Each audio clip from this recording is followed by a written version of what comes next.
নমস্কার বন্ধুরা, সংস্কৃত বিদ্যাচর্চা চ্যানেলে আপনাদের সকলকে স্বাগত জানাই। আজকে যে বিষয় নিয়ে আলোচনা করব সেটি হলো ধাতুরূপের মধ্যে লোট লকার। এর আগে যে 10টি লকারের কথা ধাতুরূপে আমি বলেছি, সেই 10টি লকারের মধ্যে লট, লং এবং রিট লকারের আলোচনা আমার চ্যানেলে অন্য ভিডিওতে আপনারা পেয়ে যাবেন। আজকে লোট লকারের কথা বলবো। প্রথমেই বলা হচ্ছে এই লোট লকার আদেশ অর্থে ব্যবহার করা হয়। বলা হচ্ছে আদেশ বা অনুরোধ অর্থে, অনুমতি অর্থে, যেমন করুক, যাক, যাও, এই অর্থে লোট লকার হয়। তাহলে দেখা গেল লোট লকারের ব্যবহার হয় আদেশ বা অনুরোধ অর্থে বা অনুমতি অর্থেও এই ব্যবহার হয়ে থাকে, যেমন করুক, যাক, যাও, এরকম। এবার দেখি এই লোট লকারের ক্ষেত্রে ধাতুরূপের আকৃতি কিরকম হয়। পরস্মৈপদী রূপের ক্ষেত্রে লোট লকারে যে ধাতুরূপের আকৃতি হয় সেটি হলো প্রথম পুরুষের একবচনে হচ্ছে তু, দ্বিবচনে তাম, বহুবচনে অন্তু। মধ্যম পুরুষের একবচনে হচ্ছে হি, দ্বিবচনে তম এবং বহুবচনে ত। উত্তম পুরুষের একবচনে আনি, দ্বিবচনে আব এবং বহুবচনে আম। তাহলে দেখা গেল আমরা যদি সূত্রটিকে এভাবে পড়ি তাহলে অনেকটাই সহজ হয়ে যাবে। তু, তাম, অন্তু, হি, তম, ত, আনি, আব, আম।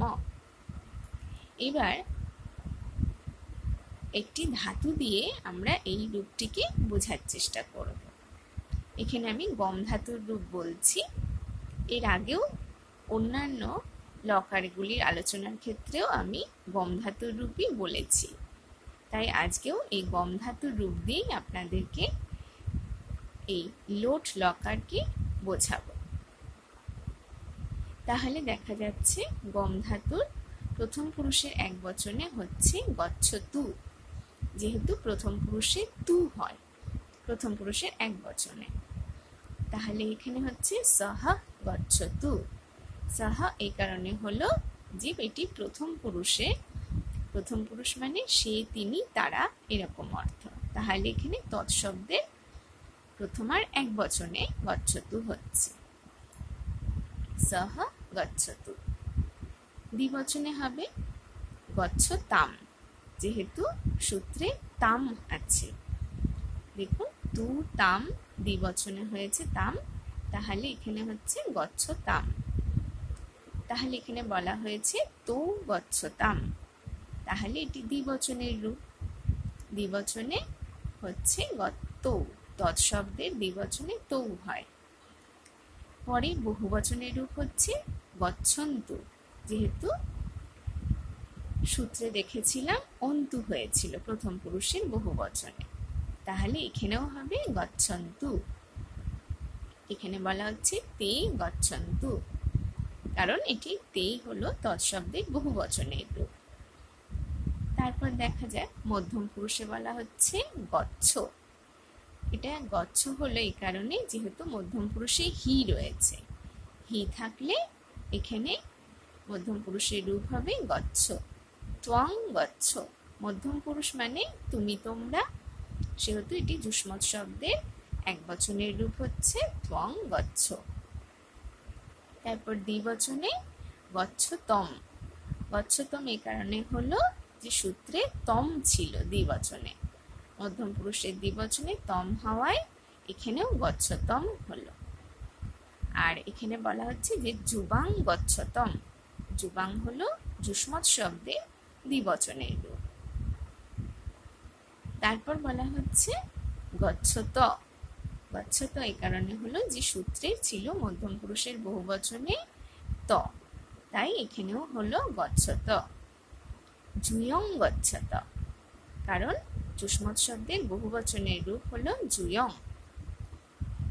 তারপর বলা হচ্ছে উত্তম পুরুষের একবচনে হচ্ছে গচ্ছানি। যেহেতু সূত্রে আনি ছিল, উত্তম পুরুষের একবচনে আনি, তাই এখানেও হলো গচ্ছানি। অহং গচ্ছানি, উত্তম পুরুষ মানে আমি আমরা, তাই অসমৎ শব্দের একবচনের রূপ হচ্ছে অহং গচ্ছানি। দ্বিবচনে হচ্ছে গচ্ছাব, যেহেতু সূত্রে ছিল আব দ্বিবচনে, তাই এখানে হলো গচ্ছাব। আবাং গচ্ছাব, আবাং হলো অসমৎ শব্দের দ্বিবচনের রূপ, মানে আমরা দুজনে। তারপর বলা হচ্ছে বহুবচনে গচ্ছাম, যেহেতু সূত্রে আম বহুবচনের রূপে ছিল, উত্তম পুরুষের বহুবচনে আম, তাই এখানেও হলো গচ্ছাম। এখানে বলা হচ্ছে বয়ং গচ্ছাম, মানে অসমৎ শব্দের বহুবচনে বয়ং, মানে আমরা সকলে। আজকের বিষয়ের আলোচনা তাহলে এই পর্যন্ত। আবার অন্যদিন অন্য কোনো বিষয় নিয়ে আলোচনা করব। আপনারা আপনাদের মতামত অবশ্যই কমেন্টের মাধ্যমে জানাবেন।